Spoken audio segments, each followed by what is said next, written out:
आज के हमारी इस वीडियो का topic does electron never finished in the wire, मतलब कि क्या इलेक्ट्रॉन कभी हमारे सर्किट में हमारे वायर में खत्म नहीं होते हैं। दोस्तों आज के इस वीडियो के अंदर हम जिस क्वेश्चन पे बात कर रहे हैं यह क्वेश्चन आपके द्वारा ही कमेंट बॉक्स में कमेंट करके पूछा गया था, जिसमें उन्होंने पूछा था कि हमारा जो सर्किट होता है उसमें इलेक्ट्रॉन आखिर किस तरीके से हमारे ट्रेवल करते हैं। और एक और सवाल पूछा था कि अगर हमारे कंटिन्यू इलेक्ट्रॉन ट्रेवल करते रहते हैं तो ये इलेक्ट्रॉन कभी खत्म नहीं हो जाते क्या। तो अब इस सवाल का सही जवाब क्या है वही आज के इस वीडियो के अंदर हम जान लेंगे। तो बिना ज्यादा देरी वीडियो को स्टार्ट कर लेते हैं। तो दोस्तों इसका जवाब काफी ज्यादा सिंपल सा है। जब भी आप कभी करंट की बात करते हैं आप सभी ने सुना होगा कि हमारी ये मोटर इतना करंट ले रही है, हमारा यह बल्ब इतना करंट ले रहा है। तो जब भी हम ये करंट की बात करते हैं ना तो करंट होता क्या है, करंट यही होता है हमारा फ्लो ऑफ इलेक्ट्रॉन। अगर आपसे कभी कोई इंटरव्यू में करंट की डेफिनेशन पूछे तो सिर्फ आप इतनी सी लाइन बोल सकते हो कि हमारा करंट फ्लो ऑफ इलेक्ट्रॉन है, मतलब कि हमारे इलेक्ट्रॉन के फ्लो होने को, हमारे इलेक्ट्रॉन के बहने को ही हम इलेक्ट्रिकल करंट बोलते हैं। अब दोस्तों इलेक्ट्रिकल से जुड़ी कुछ बातें तो आपको क्लियर हो गई, लेकिन एक और चीज हम 1 मिनट में समझ लेते हैं, जिसको समझ लेने के बाद में हमको आज के टॉपिक को भी समझना काफी ज्यादा आसान हो जाएगा। हम 1 सेकंड में यह समझ लेते हैं कि आखिरकार इलेक्ट्रॉन क्या होता है असलियत में, मतलब फिजिकली इलेक्ट्रॉन क्या है। तो दोस्तों यह जो इलेक्ट्रॉन वर्ड है ना, ये इलेक्ट्रॉन हमारी सभी चीजों के अंदर है। दोस्तों आपको मैं काफी ज्यादा इंटरेस्टिंग सी चीज बताता हूँ जो कि आपको काफी ज्यादा आगे जाके मदद भी करने वाली है। आखिरकार वह क्या बात है, तो जो भी आप सॉलिड चीजें देखते हो, जैसे कि आप इस पेन को देख रहे हो, अभी ये पेन आपको दिखने में पूरी तरीके से स्थिर दिख रहा है, ये बिल्कुल भी हिल नहीं रहा है। लेकिन दोस्तों असलियत में यह जो पेन है, इस पेन के अंदर की जो चीजें है वो हमारी मूवमेंट कर रही है।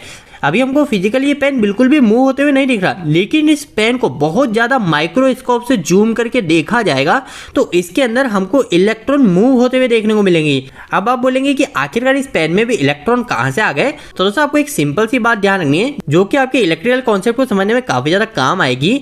आपको छोटी सी एक बात तो यह पता ही है कि हमारी जितनी भी ये चीजें हैं ये हमारे कई सारे छोटे छोटे टुकड़ों से मिलकर बनी है। जैसे ये पेन है तो ये पेन भी हमारे खरबों अरबों टुकड़ों से, छोटे छोटे टुकड़ों से ही मिलकर बना है। अब जब हम इस पेन के इतने छोटे छोटे टुकड़े कर देते हैं और इसका एक इतना छोटा टुकड़ा कर देते हैं जिसको हम और छोटा कर ही नहीं सकते, तो वो जो हमारा सबसे छोटा टुकड़ा होता है ना उससे हम बोलते हैं एटम। ये चीज आपने बचपन में भी सुनी होगी, एटम मतलब कि हम उसे परमाणु बोलते हैं। अब यह जो दोस्तों हमारा एटम होता है ना, इस एटम के अंदर भी हमारी 3 चीजें होती है, मतलब कि हमारी किसी भी वस्तु का सबसे छोटा टुकड़ा जिसको और छोटा हम कर ही नहीं सकते, उसके अंदर भी हमारी टोटल 3 चीजें होती है। और वह जो तीनों है ना उनका ही नाम रख रखा है। एक रख रखा है हमारा प्रोटॉन और तीसरे को हम इलेक्ट्रॉन के नाम से पहचानते हैं। अब दोस्तों यह जो हमारा प्रोटॉन न्यूट्रॉन है ये आप एक तरह से समझ लीजिए, ये हमारे एक सेल के अंदर हमारा जो एटम है ना, उस एटम के अंदर हमारा एक छोटा सा बॉक्स टाइप का है, ऐसा समझ लीजिए। और उसके अंदर हमारा प्रोटॉन और न्यूट्रॉन है, और इसके बाद में जो इलेक्ट्रॉन है, ये इलेक्ट्रॉन हमारा इन दोनों के बाहर ऐसे चक्कर लगाता रहता है। तो आपको पता चल गया कि आखिरकार इलेक्ट्रॉन क्या है। तो इलेक्ट्रॉन हमारी सभी चीजों के अंदर है। हमारा जो एटम होता है उस एटम के अंदर हमारे इलेक्ट्रॉन मूव कर रहे होते हैं। और दोस्तों यहाँ पर एक और चीज आप ध्यान रखिए, कई बार आपने चार्ज वर्ड सुना होगा,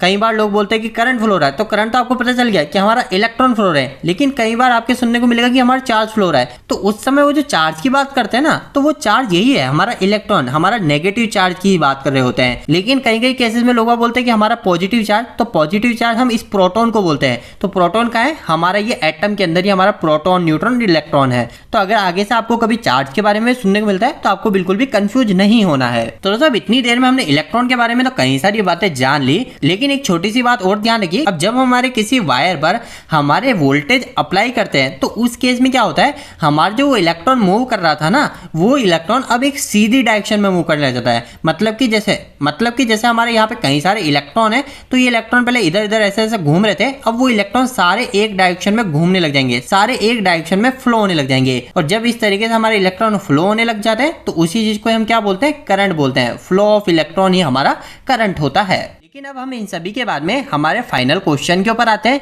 क्या कभी इलेक्ट्रॉन खत्म नहीं होते।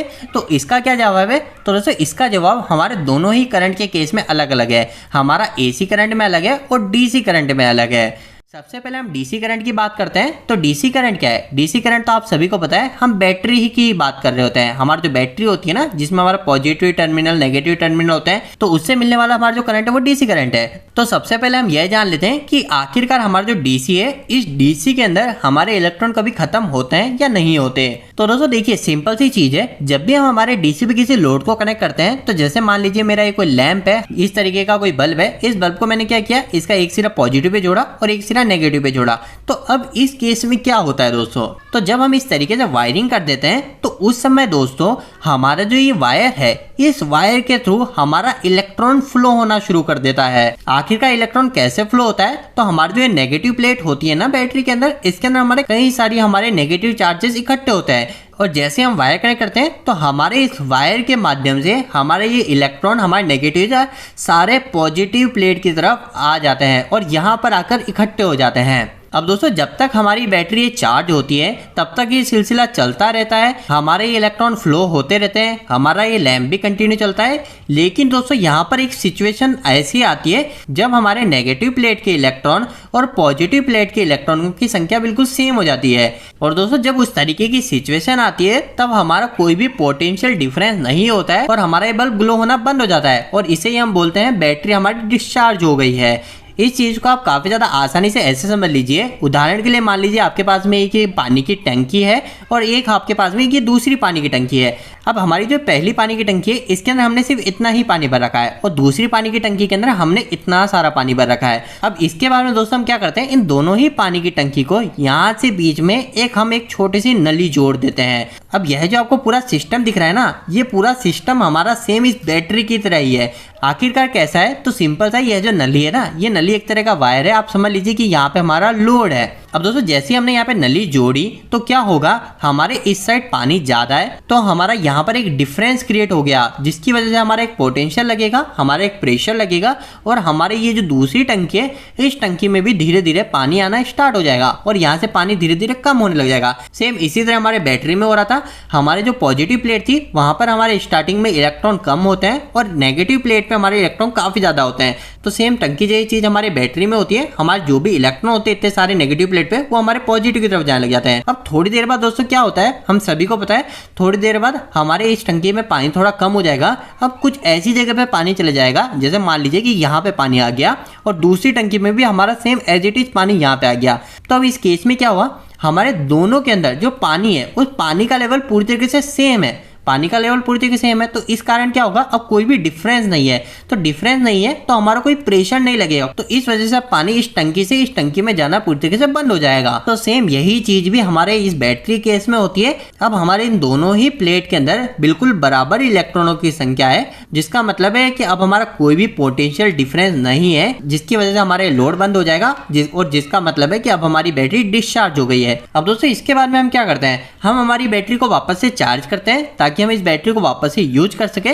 तो चार्जिंग के केस में क्या करते हैं, तो अब आपको यहाँ पे पता होनी चाहिए, जब हम इस बैटरी को चार्ज करते हैं ना, तो उस केस में क्या करते हैं, यहाँ पर जो पॉजिटिव साइड में बहुत सारे इलेक्ट्रॉन आ गए थे, उन सभी इलेक्ट्रॉन को हम वापस से नेगेटिव प्लेट पे भेज देते हैं। मतलब कि जैसा कि हमारी इस पानी की टंकी में अब यहाँ तक इतना सारा पानी आ गया है, तो अब हम क्या करते हैं, जब बैटरी को चार्ज करते हैं ना, तो वो पानी जो इतना सारा आ गया था, उस पानी को वापस से इस टंकी में मैंने भेज दिया। तो पानी को वापस से इतना सारा यहाँ पे भेजने के कारण क्या हुआ, वापस से डिफरेंस क्रिएट हो गया, क्योंकि यहाँ पे ज्यादा है यहाँ पे कम है, तो डिफरेंस क्रिएट हो गया। और अब जैसे ही डिफरेंस क्रिएट होगा, तो मतलब हमारा प्रेशर आ गया, और ये जो प्रेशर होगा ये हमारे इलेक्ट्रॉन को मूव कराने लग जाएगा। तो दोस्तों इस तरीके से हमने बैटरी की वर्किंग को भी जान लिया, और साथ ही साथ हमने यह भी जान लिया कि आखिरकार हमारे इलेक्ट्रॉन किस तरीके से बैटरी में मूव कर रहे हैं। और इस चीज को देखते हुए हमें एक चीज यह भी क्लियर हो गई कि डीसी के अंदर तो हमारे इलेक्ट्रॉन फिनिश होंगे ही नहीं। आखिर इलेक्ट्रॉन खत्म क्यों नहीं हो रहे, क्योंकि सिंपल सी चीज है कि हमारे इलेक्ट्रॉन सिर्फ इधर से इधर ही जा रहे हैं। जब हमारे लोड को चला रहे हैं, तो उस समय हमारे नेगेटिव प्लेट में जो बहुत सारे इलेक्ट्रॉन थे, वो पॉजिटिव की तरफ आ जाते हैं,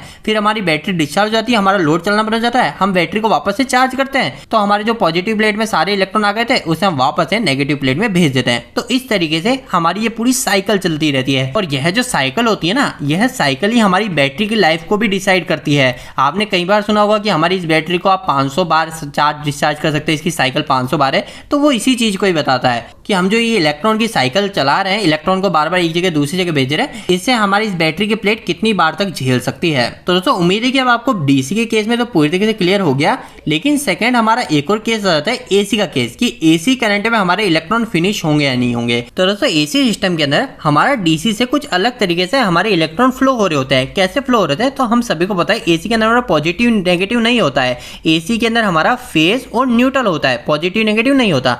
तो अब हम क्या करते हैं, हमारे किसी भी लोड को चलाते हैं, जैसे मान लीजिए मैंने एक लैंप को चलाया तो एक फेज से जोड़ा और एक न्यूट्रल से जोड़ा। अब दोस्तों जब हम इस एसी में फेज और न्यूट्रल को जोड़ते हैं तो इस समय हमारे जो इलेक्ट्रॉन है वो इलेक्ट्रॉन कंटिन्यू एक तरफ मूवमेंट नहीं कर रहे होते हैं। ऐसा नहीं है कि फेज से न्यूट्रल की तरफ जा रहे हैं, हमेशा ऐसा नहीं होता है, वो बार बार अपनी डायरेक्शन को बदल रहे होते हैं। आखिरकार ये डायरेक्शन को क्यों बदल रहे होते हैं? तो जैसा कि हम सभी को पता है एसी के अंदर हमारी फ्रीक्वेंसी होती है, और हमारी इंडिया की फ्रीक्वेंसी की बात करें तो वो 50 हर्ट्ज फ्रीक्वेंसी होती है।